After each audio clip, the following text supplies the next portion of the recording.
Hi అండి, అందరికీ నమస్కారం. మా అమ్మ చేతి వంటకాల ఛానల్కు స్వాగతం. ఈరోజు కుక్కర్లో చాలా రుచికరమైన గోంగూర చికెన్ బిర్యానీని ఎలా చేయాలో చూద్దాం. ముందుగా 1/2 కేజీ చికెన్ని తీసుకొని ఇలా శుభ్రంగా కడిగి తీసుకున్నాను. ఇప్పుడు ఈ చికెన్ను మ్యారినేట్ చేసి తీసుకుందాము.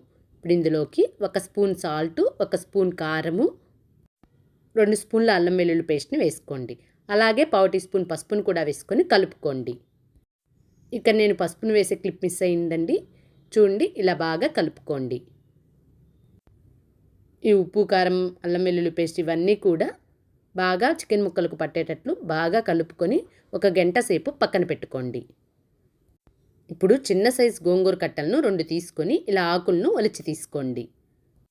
ఈ గోంగూరను శుభ్రంగా కడిగి పక్కన పెట్టుకోండి. ఇప్పుడు ప్యాన్లోకి ఆయిల్ వేసుకొని ఆయిల్ వేడైన తర్వాత కడిగి పెట్టుకున్న గోంగూరను వేసుకుందాము. అలాగే ఇందులోకి 3 పచ్చిమిర్చిని కూడా వేసుకొని ఈ గోంగూరను వేయించుకుందాము. గోంగూరను మెత్తబడే వరకు వేయించుకుందాము. చూడండి, ఈ విధంగా వేయించుకొని పూర్తిగా చల్లారిన తర్వాత మిక్సీ జార్లో వేసుకొని మెత్తని పేస్ట్లా గ్రైండ్ చేసి తీసుకోండి. ఇప్పుడు బిర్యానీని ప్రిపేర్ చేయడం కోసం స్టవ్పై కుక్కర్ని పెట్టుకొని అందులోకి ఆయిల్ని వేసుకోండి. ఇక్కడ మీరు కొద్దిగా నెయ్యిని కూడా వేసుకోవచ్చు. నెయ్యి కూడా వేసుకుంటే రుచి ఇంకా బాగుంటుంది. ఆయిల్ వేడైన తర్వాత బిర్యానీ దినుసులను వేసుకోండి. ఇప్పుడు వీటిని వేయించుకుందాము. ఇవి వేగిన తర్వాత ఇప్పుడు ఇందులోకి 2 మీడియం సైజు ఉల్లిపాయలను తీసుకుని వేయించుకుందాము. అలాగే 2-3 పచ్చిమిర్చిని ఇలా స్లైసెస్గా కట్ చేసి వేసుకోండి. ఉల్లిపాయ ముక్కలు గోల్డెన్ బ్రౌన్ కలర్లోకి వచ్చే వరకు వేయించుకుందాము. చూడండి, ఉల్లిపాయ ముక్కలు ఈ విధంగా గోల్డెన్ బ్రౌన్ కలర్లోకి వచ్చాక మనం ముందుగా మ్యారినేట్ చేసి పెట్టుకున్న చికెన్ను వేసి బాగా కలిపి మూత పెట్టి మీడియం ఫ్లేమ్లో 10 నుండి 12 నిమిషాలు ఉడికించుకుందాము. మధ్య మధ్యలో మూత తీసి కలుపుకుంటూ మళ్ళీ మూత పెట్టి ఉడికించుకోవాలి. చూడండి, చికెన్ ఈ విధంగా ఉడికే వరకు ఉడికించుకోవాలి. 70 to 80% ఉడికించుకోవాలి. తర్వాత ఇందులోకి 2 స్పూన్లు ధనియాల పొడిని, 2 స్పూన్లు బిర్యానీ మసాలా పొడిని, 1/2 స్పూన్ గరం మసాలాను వేసుకోవాలి. ఇప్పుడు ఈ మసాలాలన్నింటినీ కూడా 1 నిమిషం పాటు బాగా కలుపుకోవాలి. ఇలా బాగా కలిపిన తర్వాత ఇప్పుడు గోంగూర పేస్ట్ వేసి బాగా కలుపుకోవాలి. గోంగూరను మరీ ఎక్కువగా వేసుకోకండి, ఫ్లేవర్ చేంజ్ అయిపోతుంది. ఇప్పుడు ఈ గోంగూర పేస్ట్ వేసిన తర్వాత నూనె పైకి తేలే వరకు వేయించుకోవాలి.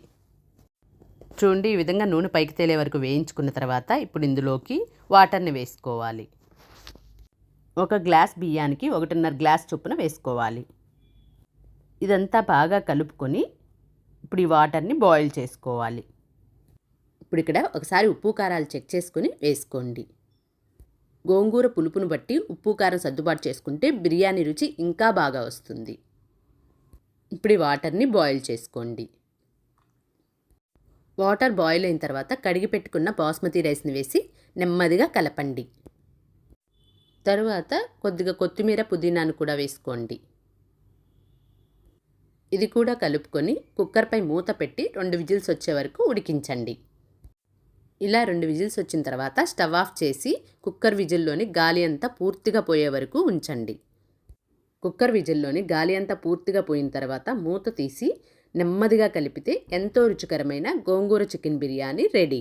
వెంటనే సర్వ్ చేసుకోకుండా ఒక 10 నిమిషాలు అలా వదిలేసి సర్వ్ చేసుకుంటే చాలా బాగుంటుంది. ఈ రెసిపీ మీకు నచ్చితే వీడియోకి ఒక లైక్ చేయండి. ఇంకా ఇలాంటి మరెన్నో రుచికరమైన వంటల కోసం మా ఛానల్ని సబ్స్క్రైబ్ చేసుకోండి. చూసినందుకు ధన్యవాదాలు.